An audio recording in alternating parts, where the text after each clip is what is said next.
Hi நண்பர்களே, எல்லோரும் எப்படி இருக்கீங்க? நல்லா இருக்கீங்களா? நான் நல்லா இருக்கேன்.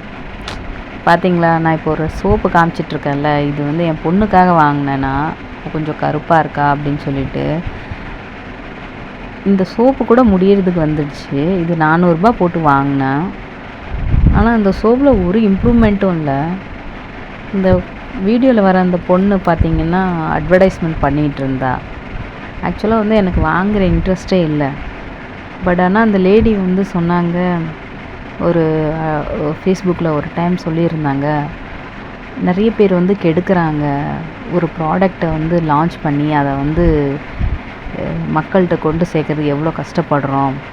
ஒரு நல்ல ப்ராடக்டை வந்து மார்க்கெட்டில் கொண்டு வர விட மாட்டேங்கிறாங்க அப்படின்னு சொன்னாங்க. அதை கேட்டோன்னே எனக்கு ரொம்ப ஒரு மாதிரி மெய் சிரித்து போச்சுன்னு சொல்லுவாங்க, அந்த மாதிரி எனக்கு இருந்தது. உண்மையிலே ரொம்ப கஷ்டப்பட்டு ப்ராடக்ட் ரெடி பண்ணியிருக்காங்க. ஸோ நம்ம பொண்ணுக்காகவும் நம்ம வாங்கி யூஸ் பண்ணலாம் அப்படின்னு சொல்லிட்டு வாங்கினேன்னா, வாங்குறப்ப எனக்கு ரொம்ப ஹாப்பியாக இருந்தது. வாவ், ப்ராடக்ட் நல்லா இருக்குன்னு நினச்சி வாங்கினேன். பட் ஆனால் ப்ராடக்ட் ரொம்ப ஒஸ்ட்டு. ப்ராடக்ட் வந்து கலரும் கொடுக்காது, ஒன்றும் கொடுக்காது. இது மாதிரி வாங்கினவங்க ரிவ்யூ கொடுத்துருக்காங்கன்னா அது வந்து பொய்யான ரிவ்யூ தான். அந்த மாதிரிலாம் யாரும் கலராலாம் ஆகலை. ப்ரூஃப் காட்ட சொல்லுங்கள், இவ்வளோ கலராக ஆயிருக்காங்க அப்படின்ட்டு. ஏன் நான் வேணால் ப்ரூஃப் காட்டுறேன், என் பொண்ணு வந்து கலரே ஆகலைன்னு. இந்த மாதிரி ஃபேக்கான இன்ஃபர்மேஷன் கொடுத்து எதுக்கு தான் மக்களை வந்து கேன்வாஷ் பண்ணி அவங்கள வாங்க வச்சு ஏன் இப்படி பண்ணுறீங்க? எனக்கு ஆக்சுவலி இந்த ப்ராடக்ட்டை விட அந்த பொண்ணு பேசின விதம் பிடிச்சிருந்தது. அந்த பொண்ணு போஸ்ட் பண்ணியிருந்த அந்த ஃபோட்டோஸ்லாம் பார்க்குறப்போ ஓகே, உண்மை இருக்கும்னு நினச்சேன். பட் ஆனால் அது பொய், அந்த மாதிரிலாம் இல்லை. ஆக்சுவலாக இந்த ப்ராடக்ட் வாங்கிறதுக்கு முன்னாடி நான் இந்த ப்ராடக்ட்டை வந்து அமேசானில் வந்து ஆர்டர் பண்ணணும்னு நினச்சேன். அமேசான்லேயும் ஃப்ளிப்கார்ட்லேயும் ஆர்டர் பண்ணேன்.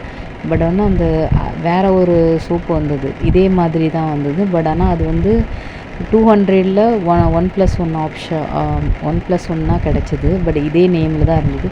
பட் ஆனால் அது வந்து நல்லா இல்லை. அது வந்து ரொம்ப சைடு எஃபெக்ட் ஆச்சுன்னு சொல்லிவிட்டு நான் ரிட்டன் போட்டேன். அவங்க வந்து எடுத்துகிட்டு போயிட்டாங்க அந்த ப்ராடக்ட்டு. அதுக்கப்புறம் வாங்கக்கூடாதுன்னு நினச்சிட்டு இருந்தேன், எதுக்கு அப்படின்ட்டு. அப்புறம் சரி, இந்த பொண்ணோட ரிவ்யூலாம் பார்க்குறப்போ ஒவ்வொரு டைமும் ஃபேஸ்புக் ஓப்பன் பண்ணுறப்போ இந்த பொண்ணோடது வரும், ஆடு வர்றப்போ சரி ஓகே, நம்ம ஏற்கனவே ஃபஸ்ட் டைம் வாங்கி லாஸ் ஆகிட்டோம், சரி செகண்ட் டைம் வாங்கலாம், கரெக்டான ப்ராடக்டாக தான் இருக்கும், என்னென்னா அடிக்கடி வந்துகிட்டே இருக்கே அப்படின்னு சொல்லி நினச்சேன். அதனால தான் வாங்கினேன். பட் ஆனால் தெரிஞ்சது ஒஸ்ட்டான ப்ராடக்ட்டு. இந்த பொருள் டூ மச்சுங்க.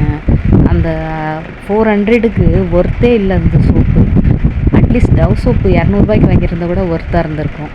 அந்த அளவு கூட பெனிஃபிட் இல்லை. எதுக்கு தான் இந்த மாதிரி மக்களை ஏமாத்துறாங்கன்னு தெரியல. இந்த மாதிரி ஃப்ராடுத்தனம்லாம் பண்ணி மக்களை ஏமாற்றி சேல்ஸ் பண்ணி அதில் வர சம்பாதிக்கிற பணத்தை வச்சு அவங்களுக்கு என்ன ஆக போகுது? ப்ளீஸ் யாரையும் ஏமாற்றாதீங்க.